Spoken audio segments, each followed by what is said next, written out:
When you have so many dynamic people in a room, how do you put something together? Well, if you have a bunch of selfless people in the room, that's where the magic happens. What's that word again? Selfless. I like that, man. But that's really where the magic happens. If you have a bunch of egos in the room, it's like having 5 point guards. Right. You know what I mean? Or 5 shooting guards, you know?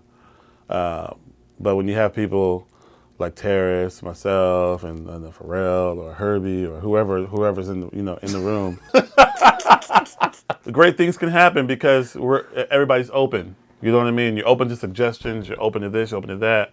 And when you're open, then you allow yourself to be subjected to change. And when you're subjected to change, you're subjected to innovation. What did Derek say the other day? He said, "I'm just responding." Derek Hodge, bass player on Blue Note Records. Great producer, great songwriter, said the most hippest thing. Me and Robert was sitting, he was playing the most beautiful music on the bass I've ever heard in my life. And I turned to him and I said, "Man, you're a genius, this is beautiful." He turned back without a smile and said, "Man, I'm just responding." It was really serious, and me and him looked at each other and went, "That's awesome."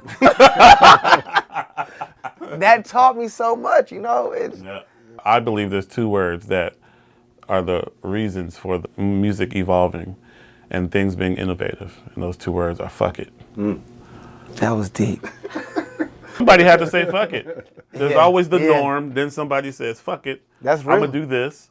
And everybody's like, you can't do that. And then that becomes the shit. And then that becomes the norm. But then somebody says, fuck it. And then, that's the shit. So those 2 words are really important. It's like Miles Davis is the biggest fuck it. I always say he's a walking middle finger. You know, Miles Davis was the walking middle finger of jazz, you know. I think that's what hip hop just did to music in general. Totally. Yeah, exactly. Totally. You know, but that's the thing. It's like, especially when cats say that, oh, you got the tradition. What about the jazz tradition? It's like, if you really know jazz, then you know what the tradition is, that jazz always evolves. That's the tradition. It keeps moving. You know, it never was stagnant.